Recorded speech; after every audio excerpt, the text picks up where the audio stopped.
Assalamualaikum warahmatullahi wabarakatuh. Good morning, students. How are you today?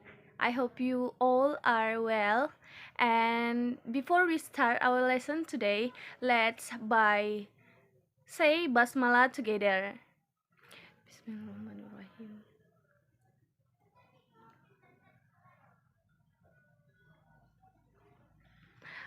Okay. Today we will learn about giving instruction. Who knows what is giving instruction? Who can? Okay, before we start our lesson, let Miss check our attendance list.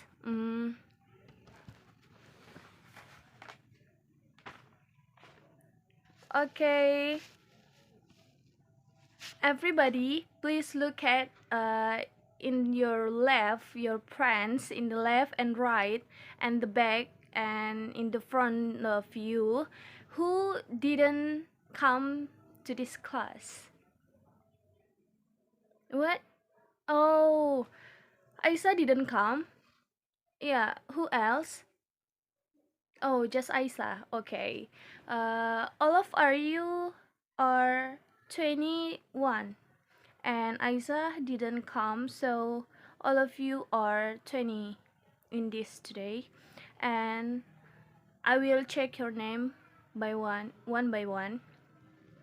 Okay. Ingrid. Oh yes. Meli Handayani. Oh yeah. And Aisa. Oh, Aisa didn't come. Ayulia. Okay. Mustafa. Okay. Ali Musbar. Okay. And Saima Putri. Yeah, okay. Thank you. Now, I will Miss have tell you about our material today. It's about giving instruction. Now, who want to tell what is giving an instruction mean? Okay, Saima, what? Alright then. Yeah, as Saima said, giving it memberi, and instruction is instruksi ataupun perintah. Jadi giving instruction adalah memberi perintah atau kalimat perintah. Okay. Now, before we move to the material, let's talking about why we should know about the giving instruction. Apa sih tujuan dari mempelajari giving instruction ini? Siapa yang ingin mencoba jawab? Okay, I will answer.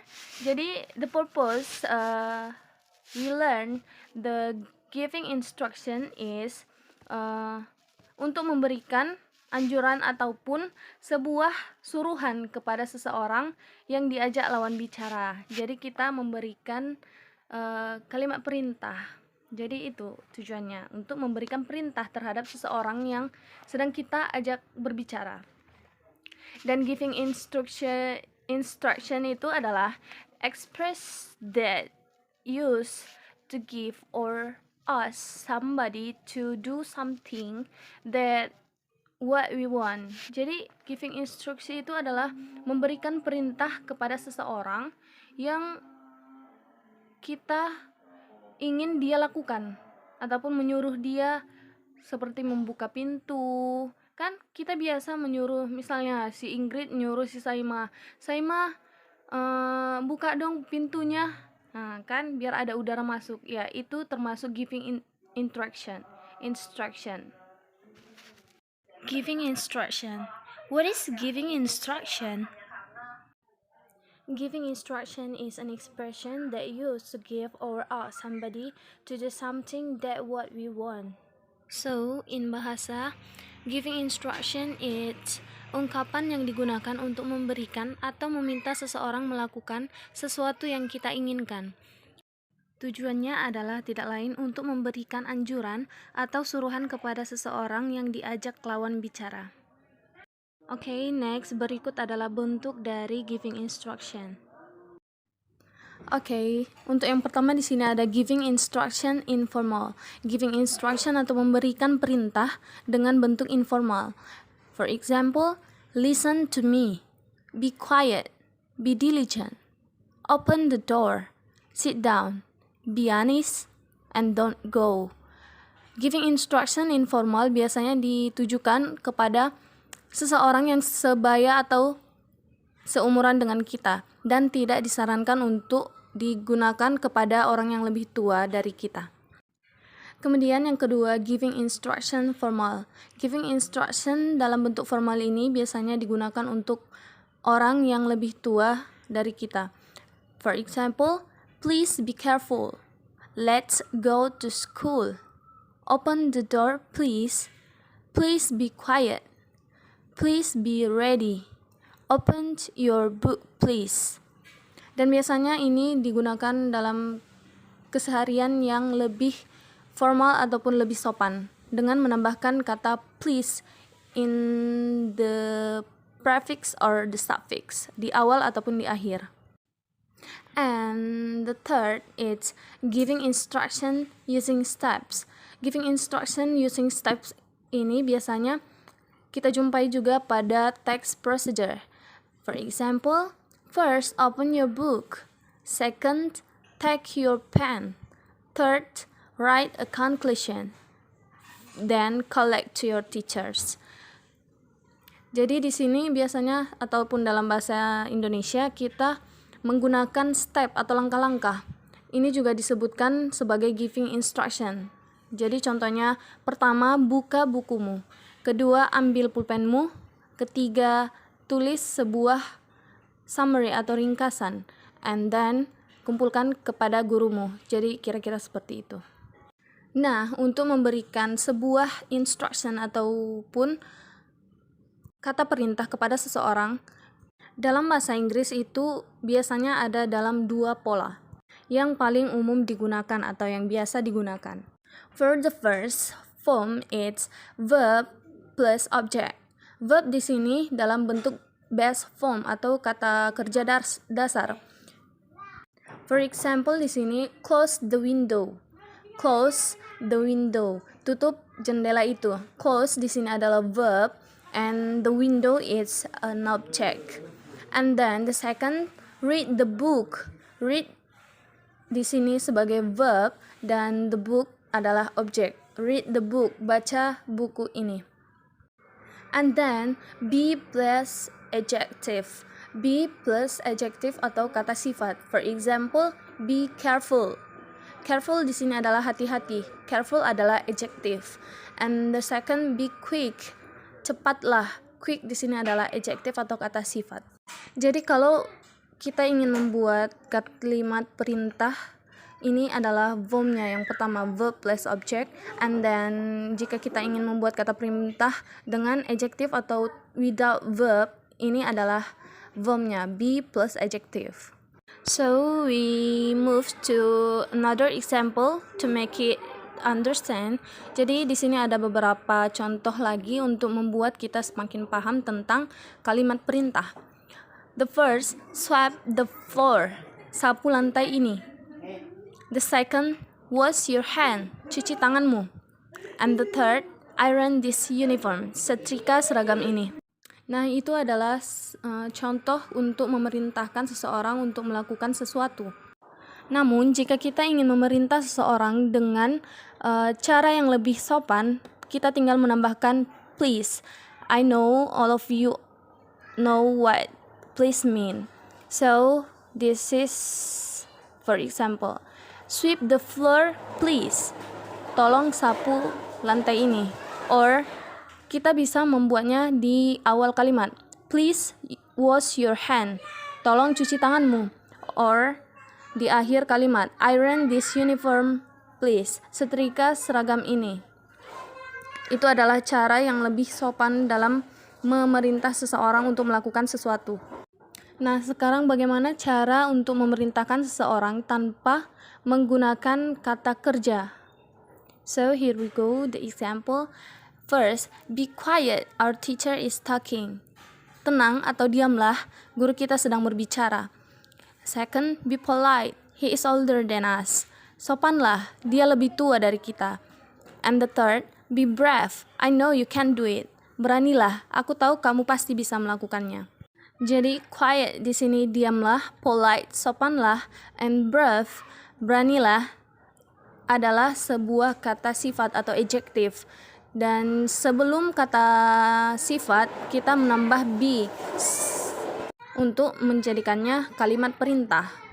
Nah, sama seperti yang tadi, untuk membuat kalimat perintah tersebut lebih sopan, kita bisa menambahkan kalimat please di awal atau di akhir kalimat tersebut. Contohnya, please be quiet, our teacher is talking. Tolong diamlah atau tenanglah, guru kita sedang berbicara. Please be polite, he is older than us. Tolong sopanlah, dia lebih tua dari kita. Or, be brave please, I know you can do it. Beranilah, aku tahu kamu pasti bisa melakukannya. Jadi penambahan please di sini membuat kalimat kita atau kalimat perintah kita lebih sopan terdengar.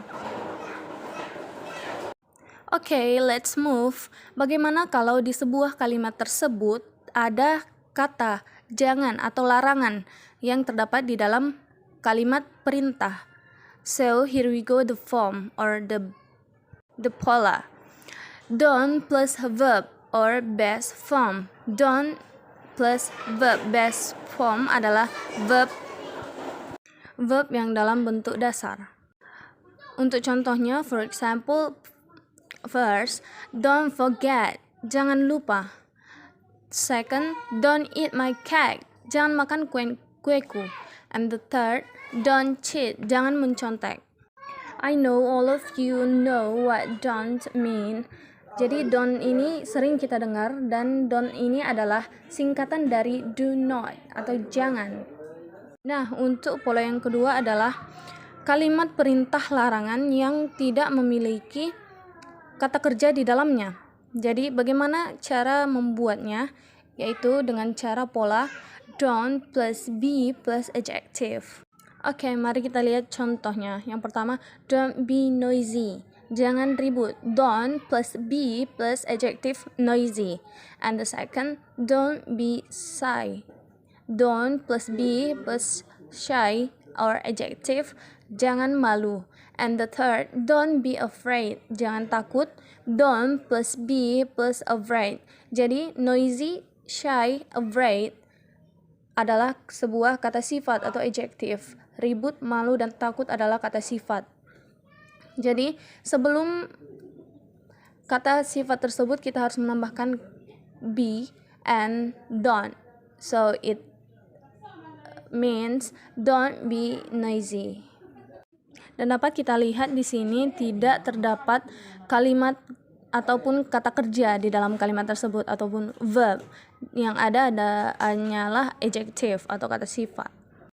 Nah, sekarang adalah bagaimana respon kita terhadap kalimat perintah seseorang, yaitu first, yes ma'am or yes sir. Ma'am digunakan untuk panggilan ataupun kepada wanita dewasa ataupun kepada wanita yang sudah menikah. And yes sir digunakan untuk pria yang sudah dewasa ataupun menikah. Ataupun bisa diganti dengan seseorang yang menyuruh ataupun memberikan perintah kepada kita, atau seperti ayah kita menjadi yes dad or yes mom jika yang menyuruh kita adalah ibu kita. Kemudian alright yang artinya baiklah, ini biasanya digunakan kepada teman kita yang sebaya. Kemudian ada sure, no problem, baiklah, tidak masalah. And then yes sir. And the fifth, okay ma'am or sir. Dan ada sure ataupun baiklah.